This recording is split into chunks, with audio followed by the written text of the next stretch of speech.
अस्सलाम वालेकुम। आप देख रहे हैं परदेश से देश तक। मैं हूं फैसल अब्बासी। इस प्रोग्राम में हम अहाता करते हैं ओवरसीज़ पाकिस्तानियों के मसाइल का, और बिलखुसूस जो पाकिस्तानी बरतानिया में या यूरोप में रह रहे हैं। हमारी कोशिश रहती है कि इस प्रोग्राम में ऐसे मसाइल को उजागर किया जाए, ऐसे मसाइल की निशानदेही की जाए और अरबाब इख्तियार तक ये मसाइल पहुँचाए जाएँ। इस प्रोग्राम का ये वतीरा रहा है कि बहुत से लोग ऐसे हैं कि इस प्रोग्राम में मामला हाईलाइट होने के बाद, 92 न्यूज़ पे हाईलाइट होने के बाद उन्हें रिलीफ मिला है। आज हम बात करेंगे जो प्रॉपर्टी रिलेटेड मसाइल हैं ओवरसीज़ पाकिस्तानियों के, उनको लेकर। आप ये देखिए कि पाकिस्तान में जब भी कोई हाउसिंग सोसाइटी बनती है तो उसमें एक न एक ब्लॉक ऐसा होता है जिसको ओवरसीज़ ब्लॉक कहा जाता है। अब इसकी रीज़न क्या है कि इतना ज़्यादा क्यों प्रोटोकॉल दिया जाता है ओवरसीज़ पाकिस्तानियों को? उसकी रीज़न बड़ी सिंपल है कि वो लोग जो पाकिस्तान से बाहर हैं उनके लिए सबसे आसान इन्वेस्टमेंट पाकिस्तान में प्रॉपर्टी ही होती है, और जो हाउसिंग सोसाइटीज़ यहाँ पर मौजूद हैं उनके लिए ओवरसीज़ क्लाइंट जब आता है तो उनको मुनाफा भी ज़्यादा मिलता है, और वो बुकिंग शायद जो एक 6 महीने 7 महीने में उन्होंने पूरी करनी होती हैं, वो वक्त से पहले ही उनके सारे प्लॉट्स बुक हो जाते हैं। इसी तरह कुछ और भी मामलात हैं जिसमें हम ओवरसीज़ पाकियों को, जब हम रेमिटेंस की बात करते हैं तो हम खासा प्रोटोकॉल देते हैं।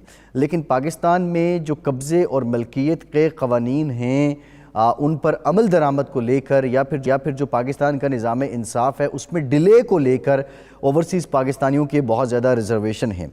हाल ही में जो प्रॉपर्टी राइट्स इंडेक्स है उसमें पाकिस्तान दुनिया के 129 ममालिक में से 111वें नंबर पर है। गुज़श्ता साल पाकिस्तान का नंबर 116वां था, लेकिन अब पाकिस्तान 111वें नंबर पर है। रूल ऑफ़ लॉ एक बहुत बड़ा पैमाना है जिसके ज़रिए ये इंडेक्स के अंदर एक क्राइटेरिया रखा जाता है और फिर ये मापा जाता है कि पाकिस्तान को क्या स्कोर देना चाहिए या किस जगह रखा जाए।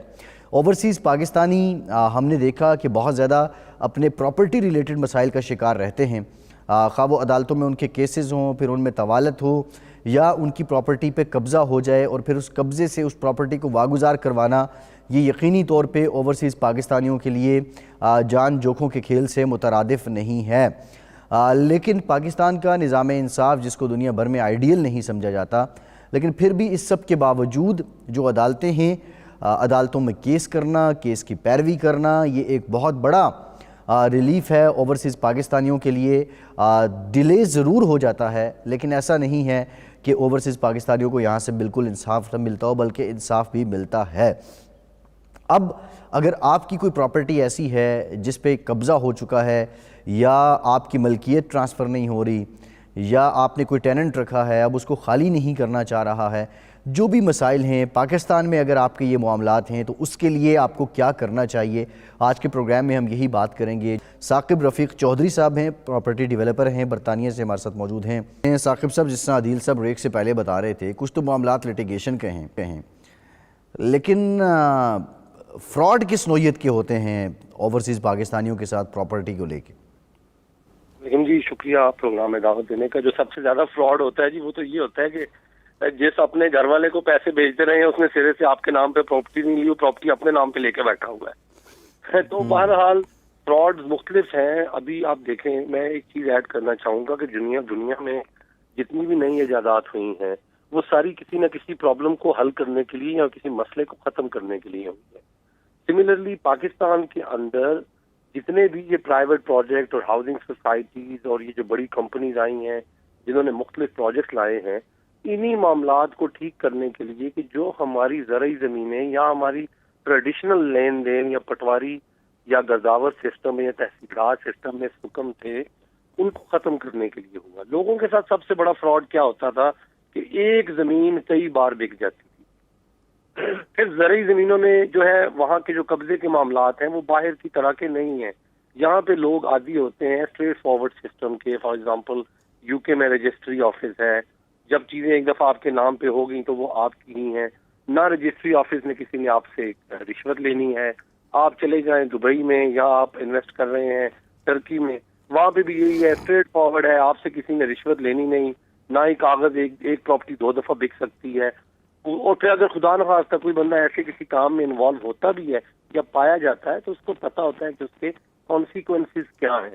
पाकिस्तान में अनफॉर्चुनेटली जो रहा है, और इसमें कोई शक नहीं, जैसे गुलाम हुसैन अवान साहब ने कहा कि वहां पर जो है ओवरसीज पाकिस्तानियों के साथ بہت زیادہ فراڈز ہوتے ہیں وہ ہوتا یہ ہے سب سے زیادہ کہ ایک پراپرٹی دو دو تین تین دفعہ بک جاتی ہے. ایک اور فراڈ جو ہوتا ہے وہ یہ ہے کہ آپ کو جو زمین ہے اس پہ قبضہ کر لیا جاتا ہے.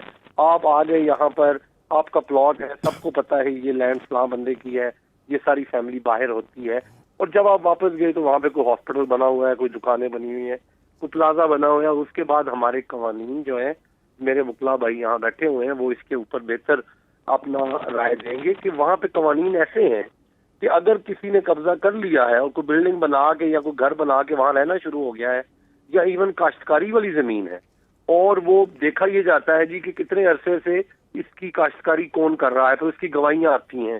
آپ کے نیکسٹ ڈور کاشتکار ہے, لیفٹ اور رائٹ جس کی زمینیں ٹچ کرتی ہیں, وہ بتاتا ہے جی کہ کتنی فصلیں یہ والا بندہ جو ہے پچھلی کاٹ چکا ہے.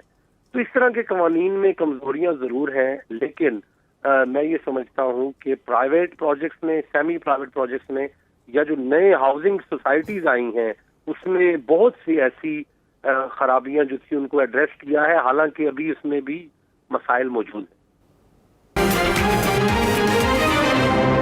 بریک کے بعد ایک بار پھر سے آپ کا خیر مقدم کرتے ہیں. ثاقب رفیق صاحب, یہ بتائیے گا, معاملات تو آپ کے سامنے ہیں, آپ کی نظر میں پاکستان کتنا اوور ویلمنگ ہے پراپرٹی یا ریئل اسٹیٹ میں انویسٹمنٹ کے لیے, اور اگر کوئی انویسٹمنٹ کرنا چاہ رہا ہے تو اس کو کن باتوں کا خیال رکھنا چاہیے؟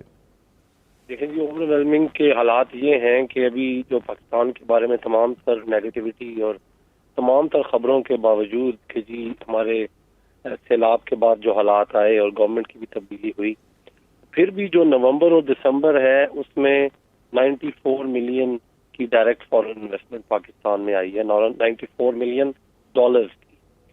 اور میں یہ سمجھتا ہوں کہ ریئل اسٹیٹ کے اندر جب پرائسز پراپرٹی کی نیچے جاتی ہیں تو وہ بائنگ کا وقت ہوتا ہے, تو وہ بھی کرائسس کا وقت ہرگز نہیں ہوتا. یہ ہر ایک پروڈکٹ کے اندر وقت آتا ہے, ایک اس کا وقت ہوتا ہے جب آپ اس کو ہولڈ کرتے ہیں, ایک وقت ہوتا ہے جب آپ پریمیم پہ سیل کر دیتے ہیں, اور ایک وقت ایسا ہوتا ہے جس کو ہم بائنگ آورز کہتے ہیں.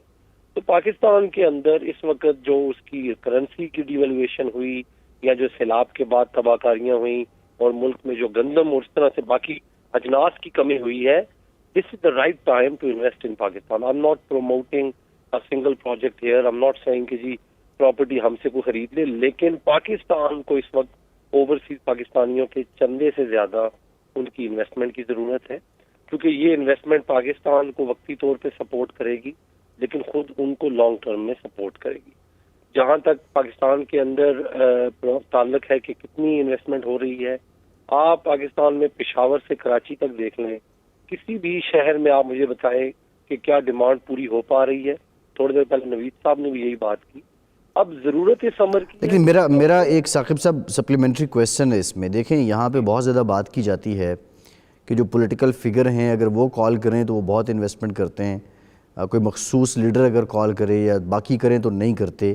کیا یہ حقیقت ہے, یا انویسٹر لیڈر کو دیکھتا ہے, اس کی شکل کو دیکھتا ہے, یا وہ اپنا ریٹرن آن انویسٹمنٹ دیکھے گا؟